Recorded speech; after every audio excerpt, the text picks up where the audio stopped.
section on making selections, we're going to do a deep dive into luminosity masking. Okay, maybe it's not as scary as that, but there are those of you I know who try to use them and you end up with something that looks like this. You go ahead and you apply, what you think might be the right luminosity mask for a particular area, and then it just ends up kind of blah. Now, the basic idea behind a luminosity mask is pretty cool. You want to be able to pull in the highlights from a darker exposure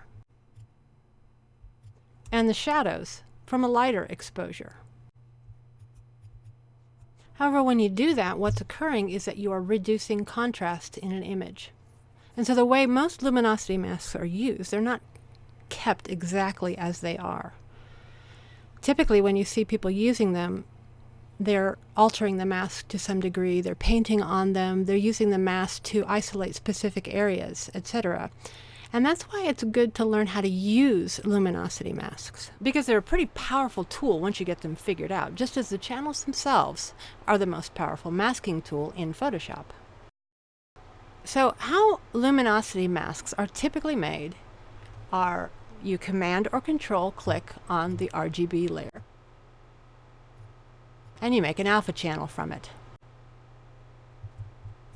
However, if you look here to the other channels, you'll notice that they're luminosity channels as well. Before we go any further, let's make sure we're all on the same page. So we're going to define what luminosity means. The condition of being luminous. Well, that's not very helpful. What does luminous mean? Luminous, it's radiating or reflecting light, shining, glowing, or bright. And it comes from Latin lumen. Well, what does lumen mean? Lumen means light. So it's pretty simple. What we're working with luminosity masks is the quantity of light in the image and how it's conveyed in Photoshop in terms of whites, midtones, and blacks. And in terms of the channels, white means more of and black means less of.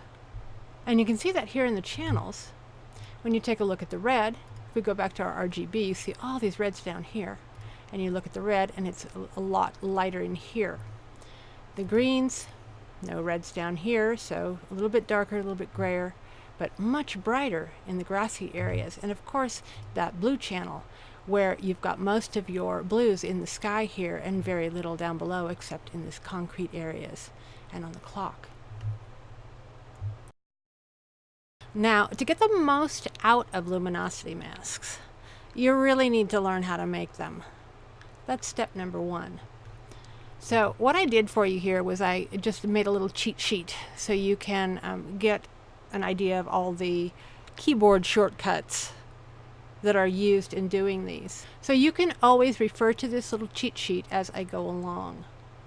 Now the basic luminosity mask, as I told you, Command or Control click on the RGB channel and you go ahead and you make an alpha channel out of it. Now while that's still selected, what you're going to want to do is create an intersection of it for your next luminosity mask. And what it's doing is basically multiplying it. So I'm going to go ahead and do Command, Alt or Option, plus Shift, click on that previous alpha channel while it was still selected, and I'm going to make a new one. And you can take a look here and you see that you have a little less of the whites than you had previously. Now just a note, you can do this same thing. I'm going to deselect it here, and if you go to Image, Apply Image, and you multiply it,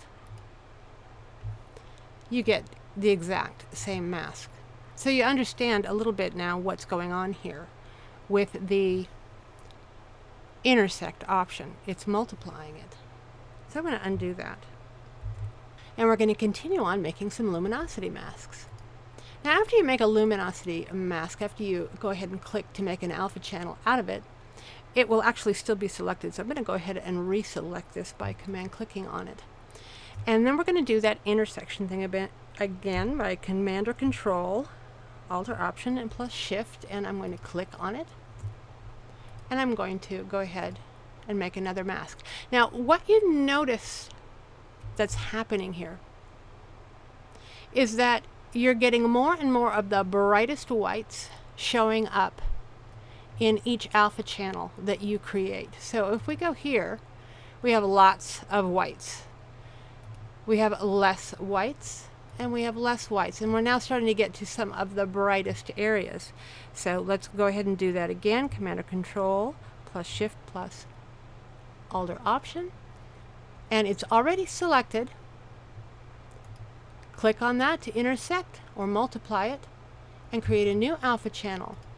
And you see now what we're getting to. I'm going to go ahead and deselect it, and you can see how we have selected only the really, really bright whites. And some of these areas up in the sky here are now down into the mid-tone for our mask. They would be basically see-through when we created a mask. But anything that we used, any adjustment layer that we used for this, would affect mostly these brighter areas. So those are the basic lights, and typically you can rename these. So you have light 1, light 2, light 3, light 4, and as you can probably guess by now, you can make many of these. But there's a point where you're just not going to get anything anymore. So maybe 1 to 6, depending on how many exposures you have. 6 is about enough. However, we're just going to stop at 4 here. So to go ahead and make the darks, you would Command or Control click on your RGB channel, just like you did with the first one, make an alpha channel out of it, and you look, and it's exactly the same as the lights. I'm going to deselect it, and what you need to do is invert it. And I'm sure I don't have the keyboard shortcut here in my little cheat sheet, but I'm sure you know this one by now. It is Command or Control I. And that's inverted. Now you're just going to go ahead and continue to make your darks very similar to the way you made your lights. You have to make sure it's selected. So we're going to go ahead and Command or Control to select it, and then Command or Control plus Alt or Option plus Shift to intersect it, multiply it. Click again, make an alpha channel, and you'll see we've reduced the amount of whites in it and are honing in on those shadows. I'm going to do that again and again.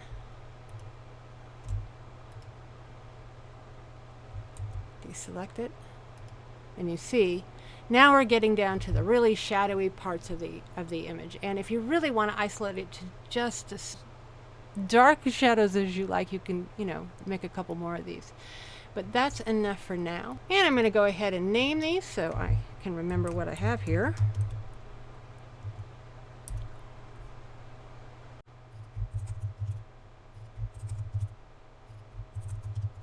Okay, so the next batch that we're going to approach is the midtones. Now, doing midtones seems a little complex at first, but you'll get the idea as we go through them. So I'm going to go ahead and deselect this. And the basic way to do midtones is you start with selecting all. So Command or Control A. And then what you do to get your midtones is you subtract your lights from your dark. So we're going to do that with the first one, which is the lights 1 and dark 1.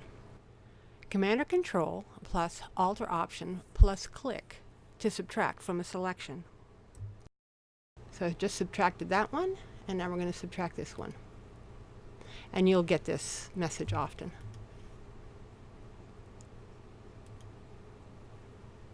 And that's our first midtones. Now you can see what it's doing here essentially is basically you don't have much in the way of whites and you don't have much in the way of shadows here. We'll continue on. Start with a Command or Control A to select all.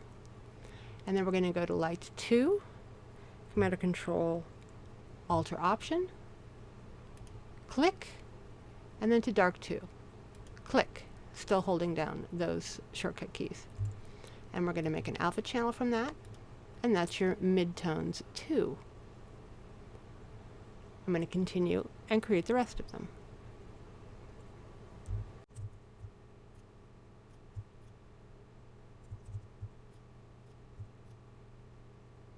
And deselect.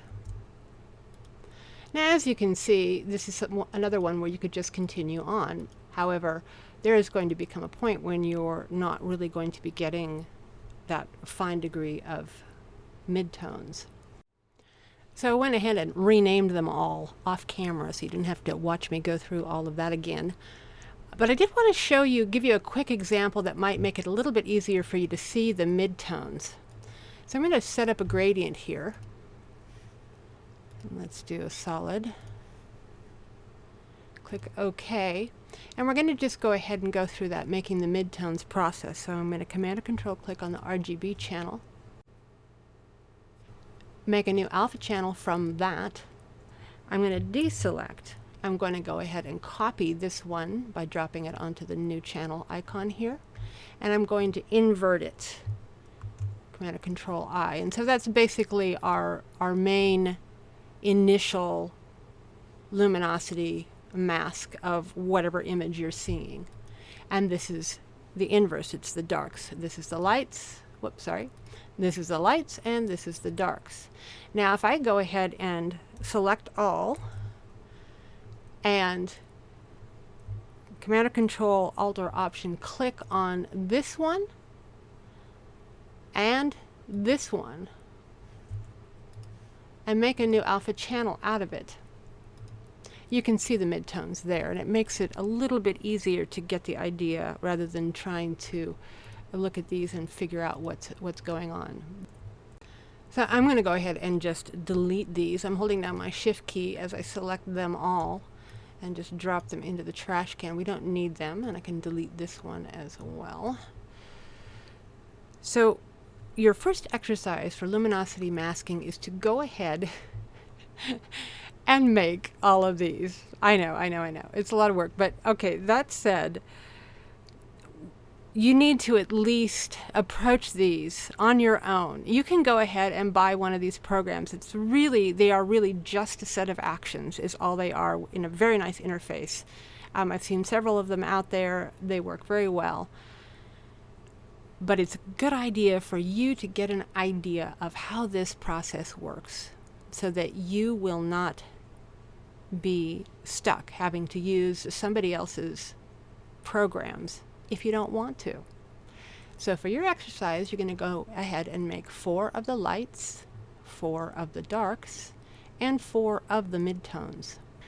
Now, those of you that are clever, while you are doing this, you will go ahead and, if you already know how to record an action, you'll go ahead and record this as an action, and so you'll already have these. For whatever image that you're working on, whatever, maybe you're trying to pull exposures together or create adjustment layers, etc., you'll already have your own set of luminosity masks that you can use if you go ahead and record it as an action. I'm not going to go into recording an action here in this particular tutorial. This is something that you can find very easily on the internet, and there are a lot of great tutorials out there. So I don't want to confuse you too much, but I do want to be really thorough in explaining luminosity masks to you. So as I mentioned before, not only is the RGB your main luminosity, but the red channel, the green channel, and the blue channel are also luminosity masks that you can use.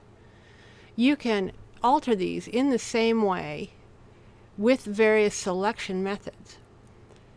One method, for example, say you'd like to select more of the blues. If you Command or Control click on the blue channel, and then you Command or Control click Shift, you see the little plus sign that comes by my cursor there, and you click on it, and then go ahead and make an alpha channel.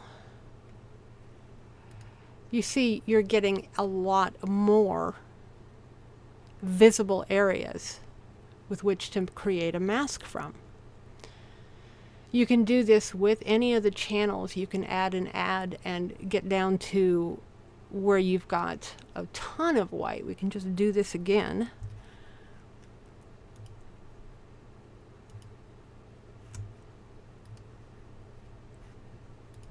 And there you've created yet another luminosity mask. As another example, if I were to go ahead and select the blue channel, and then I were to use that keyboard shortcut to intersect and multiply it, if I did that and then I did it again, and then I did it again, and then again, and again, and again, and you can see those marching ants as they start to creep along. I'm going to continue, and I've done it about 6 or 7 times now, and I'm going to go ahead and click and make a new channel out of it. And you see what's happening here. You're really starting to select a very, very specific selection. Now, take this alpha channel that we created here. I'm going to do the same thing with that. I'm going to command click on it and intersect with it. And I'm going to do this about 4 times. We're going to take a look at that mask. I'm going to deselect it so we can look at it a little closer now. What you've got here is very similar to what you might get if you had a levels adjustment. And I could have done that a couple more times and really tightened this mask up. But one of the nice things about doing it this way is, as I have talked to you before, is that softness is retained. So if you look at around the edges of all these trees, which is a really difficult area to grab a selection from at times, just by creating that intersection, just by doing it several times, you can see how we get a much softer edge on the selection than what Levels is able to do. So there's all kinds of options, and as you use these more and more, you'll start to think with adding, subtracting, intersecting, and how to create different luminosity masks.